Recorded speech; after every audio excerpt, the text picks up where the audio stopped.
தங்கத்தோட விலை 12,000 12,500 வரும் அப்படின்ற மாதிரி எக்ஸ்பெக்ட் பண்ணோம். ஸோ அதே மாதிரி மார்க்கெட் 12,400 வரைக்கும் வந்துட்டு இப்போ திருப்பி ஒரு ரேலி எடுத்துட்டு கிட்டத்தட்ட ஒரு 13,000 வரைக்கும் போயிடுச்சு. இப்போ பல பேரோட கேள்வி என்னன்னா, அந்த தங்கம் ரேலி அப்படியே கண்டினியூ ஆகிடுமா இல்லை இன்னும் கீழே வருமா அப்படின்ற மாதிரி நிறைய பேர் கேட்டிருந்தீங்க. ஸோ இப்போ கோல்டோட அனாலிசிஸில் எப்போ மார்க்கெட் எப்படி இருக்குன்றதை பார்க்கலாம். ஸோ கோல்டு நம்ம லாஸ்ட் டைம் பார்த்துருந்த மாதிரி மார்க்கெட் நம்ம அனலைஸ் பண்ணியிருந்தோம். அதுக்கப்புறம் மார்க்கெட் எக்ஸாக்டாக நம்ம எக்ஸ்பெக்ட் பண்ண அந்த ரேஞ்சு 4,100ன்றது நம்ம எக்ஸ்பெக்ட் பண்ணது. So exactly that was your support level. So market அந்த சப்போர்ட்டை ஹிட் பண்ண உடனே என்ன ஆயிடுச்சு உங்களுக்கு மார்க்கெட்டை இமீடியட்டாக மார்க்கெட் ஸ்டார்டட் டு ஜம்ப். இப்போ அடுத்த கேள்வி என்னன்னா, இது இங்கேருந்து திருப்பி இறங்குமா இல்லை ஏறுமான்றது. அப்போ நம்ம இப்போ இங்கே டெய்லி சார்ட்டில் நமக்கு இன்னும் திருப்பி கிளாரிட்டி கிடைக்கல. ஏன்னா இப்போ தான் பிரேக் அவுட் ஆயிருக்கு. ஸோ அப்போ லோவர் டைம் ஃப்ரேமில் போனால் நெக்ஸ்ட் என்ன நடக்கலான்றதை நம்ம இன்னும் கொஞ்சம் பெட்டராக பார்க்க முடியும். இப்போ நீங்கள் லோவர் டைம் ஃப்ரேமில் போய் பார்த்தீங்கன்னா மார்க்கெட் இன்னும் கொஞ்சம் கிளாரிட்டி கொடுத்துருக்கு. அது என்னன்னு பார்த்தீங்கன்னா, ஸோ லோவர் டைம் ஃப்ரேமில் market has formed a flag pattern. தெரியுதுங்களா? ஸோ இப்போ இந்த ஃப்ளாக் பேட்டர்ன் கிட்டத்தட்ட பிரேக் ஆகிற ரேஞ்சில் இருக்குது, ரீடெஸ்ட் ரேஞ்சில் இருக்குது. ஸோ இந்த ஃப்ளாக் பேட்டர்ன் படி நார்மலாக ஒரு டெக்னிக்கல் அனாலிசிஸ் தெரிஞ்சவங்களுக்கு, கொஞ்சம் அட்வான்ஸ் பேட்டர்ன்லாம் தெரிஞ்சவங்களுக்கு தெரியும். ஸோ ஃப்ளாக் பேட்டர்ன் பொறுத்த வரைக்கும் ஒரு வேளை இது ஃப்ளாக் பேட்டர்ன் பிரேக் ஆகிடுச்சுன்னா இந்த ஃப்ளாகோட போஸ்ட் எவ்வளவோ அதே ரேஞ்சுக்கு நமக்கு என்ன கொடுக்கும், மார்க்கெட் மொமெண்டம் கொடுக்கும். அப்போ அந்த மொமெண்டம் எவ்வளோ வரலானால்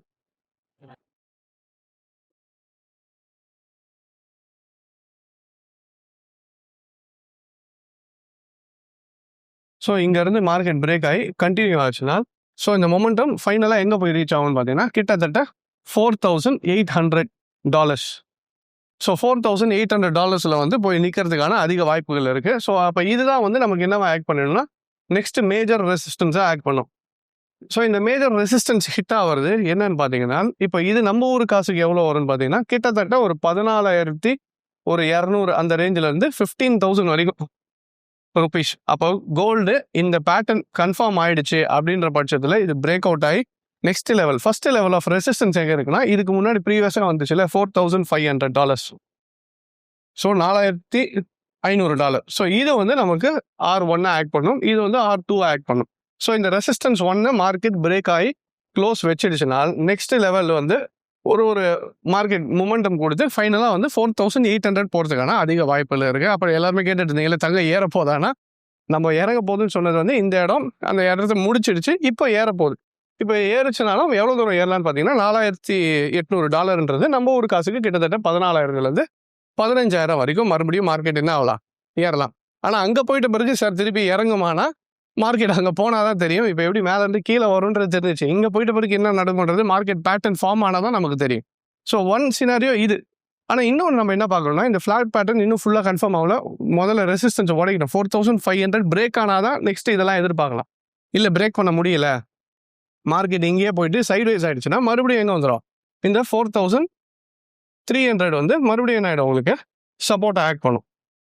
ஏன்னா இப்போ இது பிரேக் ஆன மாதிரி இருக்குது. நிறைய டைம் என்னன்னா ஃபேக் அவுட்ஸ் கொடுத்துரும். அப்போ ஃபேக் அவுட் கொடுக்குறதுனாலும் மார்க்கெட் என்ன ஆகிடும், மறுபடியும் அந்த ஃப்ளாக்குள்ளே வந்துச்சுன்னா 4,280 அந்த $80 என்ன ஆகிடும் உங்களுக்கு சப்போர்ட் S1 S2ன்னு கூட வச்சுக்கோங்க. அந்த ரேஞ்ச் ஸ்ட்ராங் லெவல் ஆஃப் சப்போர்ட்டாக இருக்கும். ஆனால் இங்கே மார்க்கெட் என்ன ஆகலாம், மோஸ்ட் ப்ராபப்ளி மேலே ஏறதுக்கான அதிக பாசிபிலிட்டி இருக்குது. ஸோ தங்கம் ஏறப்போதானா இப்போ இருக்கிற பேட்டர்ன் ஃபார்மேஷன் படி மார்க்கெட் ஏறதுக்கான அதிக வாய்ப்புகள் இருக்குது. ஆனாலும் குளோபல் டென்ஷனையும் இப்போ நம்ம கன்சிடர் பண்ணணும். இப்போதைக்கு ட்ரம்ப் 5 டேஸுக்கு வார ஸ்டாப் பண்ணுறேன்னு சொல்லியிருந்தாரு. எது பவர் பிளான்ட் அடிக்கிறது மட்டும். இது நடுவில் இந்த பீஸ் டாக்ஸ் என்ன ஆகுது, டீஎஸ்கலேட் ஆகுதா, இதெல்லாம் பார்க்கணும். ஒருவேளை டீஎஸ்கலேட் ஆகுது, சரி நாங்கள் ஸ்ட்ரைட் ஆஃப் ஹார்மோஸை ஃபுல்லாக ஓப்பன் பண்ணிடுறோம், ஆயில் ப்ரைஸஸ் இறங்க ஆரம்பிச்சிச்சுன்னா அப்போ நம்ம எதிர்பார்த்த மாதிரி கோல்டு என்ன ஆகிடும், 4,800 போகிறதுக்கான அதிக வாய்ப்புகள் இருக்குது. இல்லை திருப்பி டீஎஸ்கலேஷன் ஆகலை, மறுபடியும் எஸ்கலேட் ஆகுது, மறுபடியும் அந்த பேச்சுவார்த்தை சரியாக வரல, ஃபைட்டு கேட்டுன்னா ஆட்டோமேட்டிக்காக மார்க்கெட் எங்கே வந்துடும், மறுபடியும் 4,300 ரேஞ்சில் சைட்வேஸ் ஆகிறதுக்கான வாய்ப்பு இருக்குது. பட் இப்போதைக்கு கரண்ட் பேட்டர்ன் 4,500 தான். ரெசிஸ்டன்ஸ் 1 பிரேக் ஆச்சுன்னா 4,800. ஸோ இது கரண்ட் மார்க்கெட்டில் கோல்டுக்கான scenario.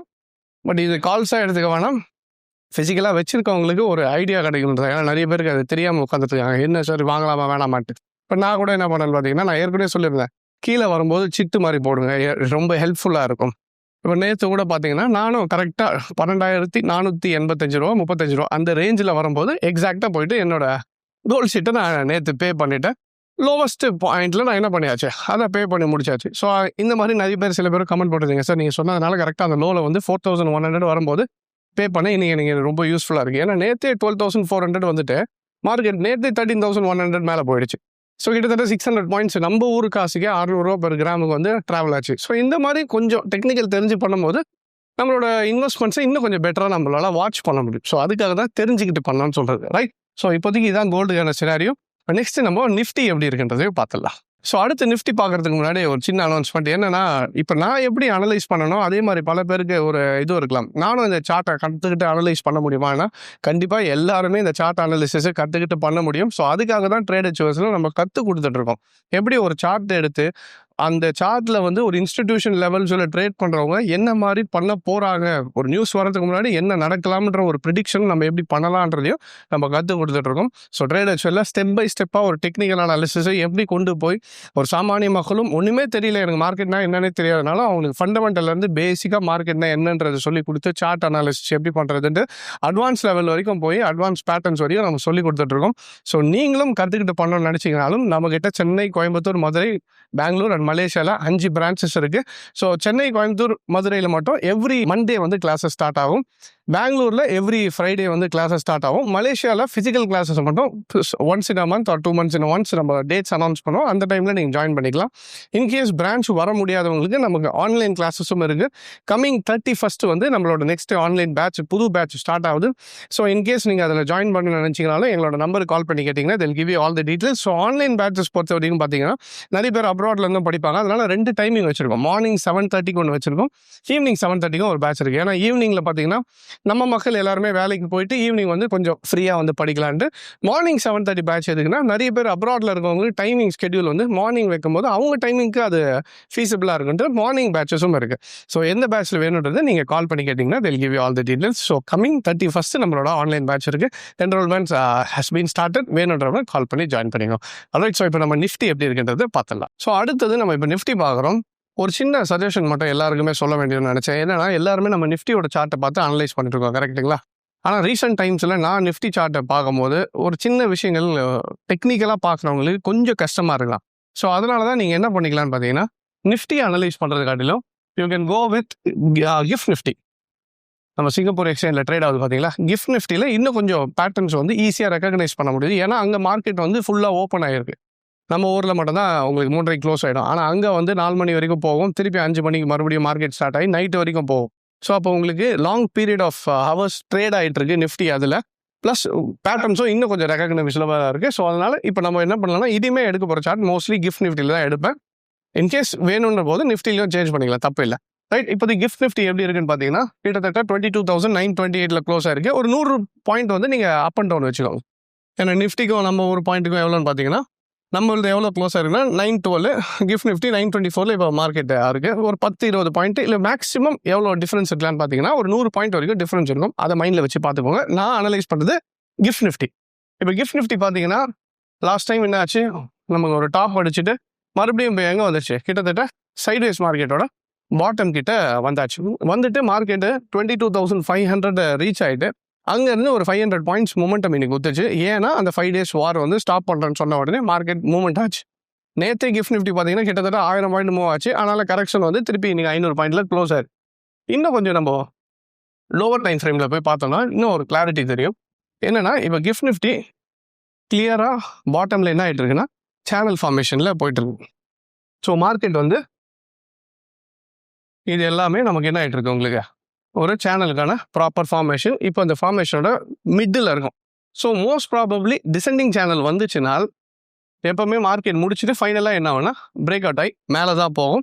So most probably GIFT Nifty உடைக்கிறதுக்கான வாய்ப்புகள் அதிகம். கூடிய சீக்கிரம் நான் சொன்ன மாதிரி இந்த லெவல் வந்து சப்போர்ட் ரேஞ்சுக்கு வந்து 22,000 அந்த ரேஞ்ச் வந்து நமக்கு ஒரு ஸ்ட்ராங் லெவல் ஆஃப் சப்போர்ட். இல்லைனா 21,800 இதில் இருந்து 22,500 வந்துச்சு பார்த்தீங்களா, இதுவே வந்து ஒரு ஸ்ட்ராங் லெவல் ஆஃப் சப்போர்ட்டை ஆக்ட் பண்ணும். ஸோ இந்த ரேஞ்சை உடைக்காமல் மார்க்கெட் சைட்வேஸ் எடுத்ததுன்னா மறுபடியும் இந்த சேனல் பிரேக் ஆகும்போது we can expect the market to go up. மறுபடியும் இந்தியன் எக்கானமி பூஸ்ட் ஆகிறதா இருக்கட்டும், மறுபடியும் உங்களுக்கு சொல்ல முடியாது எஃப்ஐஐஸ் கூட உள்ளே வரலாம். ஏன்னா இப்போ எஃப்ஐஐ சைட்லையும் ஒரு சைடில் ஹியூஜ் மாங்கஸ் பொசிஷன்ஸ் வந்து வெளியே போயிட்டே இருக்குது. டிஐஎஸ் அதை பேக்கப் பண்ணிக்கிட்டே வராங்க. ஒன்ஸ் எஃப்ஐஐஸும் உள்ளே வந்தாங்கன்னா definitely market is going to go up. Plus இதுக்கு முன்னாடி இதில் பார்த்தீங்கன்னாலும் ஒரு கிளியர் இது தெரியும். போன வாட்டி இதே லோ வந்துச்சுல்ல, தெரியுதுங்களா? இப்போது நம்ம இந்த லோவில் இருக்கோம். போன வாட்டி இதே மாதிரி மார்க்கெட் என்ன ஆச்சு 26,000 போயிட்டு அங்கேருந்து கீழே வரும்போது மார்க்கெட் என்ன ஃபார்ம் ஆச்சு, நமக்கு ஒரு டிசெண்டிங் சேனல் இங்கேயும் ஃபார்ம் ஆச்சு. ஸோ இது இன்னும் டெய்லி சார்ட்டில் இன்னும் கிளியராக இருக்கும். ஸோ இங்கே பார்த்தீங்கனாலும் தெரியும். ஸோ போன வாட்டி என்னாச்சு, எக்ஸாக்டாக ஒரு டிசெண்டிங் சேனல் ஃபார்ம் ஆகிட்டு அதுக்கப்புறம் மார்க்கெட் வந்து இந்த இடத்துல எக்ஸாக்டாக அந்த 21,800 இருக்குது பார்த்தீங்களா, அந்த ரேஞ்சில் ஒரு சப்போர்ட்டில் இங்கே வந்து டபுள் பாட்டம் எடுத்துகிட்டு அங்கேருந்து மார்க்கெட் வந்து ரேலி ஆச்சு. ஸோ கிட்டத்தட்ட அதே ரேஞ்சில் தான் இருக்கும். இப்போ மார்க்கெட் வைஸ் பார்க்கும்போது இப்போ நம்மளும் எங்கே இருக்கும்னு பார்த்தீங்கன்னா அதே ரேஞ்சில் தான் இருக்கும். ஸோ மோஸ்ட் ப்ராபப்ளி இந்த ரேஞ்சிலேருந்து இங்கே பிரேக் ஆகிடுச்சுன்னா இமீடியட்டாக மூமெண்டம் எதிர்பார்க்கலாம். இல்லைனா திருப்பி இந்த 21,800 to 22,500 ஸோ இந்த ரேஞ்சுக்குள்ளே மார்க்கெட் என்ன ஆகலாம், ஒரு சைட்வேஸ் வந்துட்டு அதுக்கப்புறம் உடைக்கலாம். ஸோ இப்போ உடைக்கிறத பொறுத்து தான் இருக்குது. ஸோ வரக்கூடிய நாட்களில் டிஎஸ்கலேஷன் நடந்ததுனால் செகண்ட் க்ரூட் ஆயில் ப்ரைஸஸும் இறங்கிடுச்சு. ஒரு வேளை இப்போ $103, $104 ட்ரேட் ஆகுது, அங்கேருந்து உடச்சி மறுபடியும் $90, $80 வரும்போது டெஃபினட்டாக இது பிரேக் ஆகிடும். ஸோ ஆயிலோட இம்பேக்ட் டெஃபினட்டாக இதில் ப்ளே பண்ணிட்டு இருக்கு. ஒன்ஸ் ஆயில் கொஞ்சம் டீஎஸ்கலேட் ஆகிட்டு ப்ரைஸஸ் கம்மியாச்சுன்னா கன்ஃபார்மாக மார்க்கெட் என்ன ஆகும், உங்களுக்கு ஏற ஆரம்பிச்சிடும். ஸோ அதுக்கு தான் வெயிட்டிங். ஸோ நான் இதனால தான் ரெகுலராக சொல்லிட்டு இருக்குது, நிஃப்டி செல்லுக்கான டைம் இல்லை, it's not a sell trend. அதே மாதிரி ஸ்டாக்ஸ்லாம் விற்கிறதுக்கான டைம் இல்லை. முடிஞ்சால் லோவில் வரும்போது நல்ல ஆப்பர்ச்சுனிட்டி கிடைக்கிற நல்ல டிஸ்கவுண்ட்டில் இருக்க ஸ்டாக்ஸாக வாங்குறதுக்கு ட்ரை பண்ணுற டைமாக தவிர it is not a time to sell. So இதை தான் நான் திருப்பி சொல்லிட்டு இருக்குது. இந்த டைமில் போய் செல் பண்ணிவிட்டு வேஸ்ட்டாக விட்றாதீங்க, ஏறும்போது தேவையில்லாமல் கஷ்டப்பட்டுட்டு இருக்கலாம். ஸோ நிஃப்டி லாங் டேர்மில் திருப்பி ஏற ஆரம்பிச்சிடும். கொஞ்சம் டைம் டிஸ்கலேஷன் வரட்டும், வெயிட் பண்ணி பார்க்கலாம். Right. So this is view for Nifty and gold. கால்ஸுக்காக இல்லை, this is to prove technical works. யாரும் இதை நம்பி ட்ரேட் எடுக்க வேணாம். நீங்கள் உங்களோட ஃபினான்ஷியல் அட்வைஸரை கேட்டுட்டு அதுக்கப்புறம் உங்களோட இன்ஃபார்ம் டெசிஷன் எடுத்து ட்ரேட் எடுக்கணும். Alright. So this is my view for gold and Nifty. I hope this video was useful and thank you very much for joining. Take care.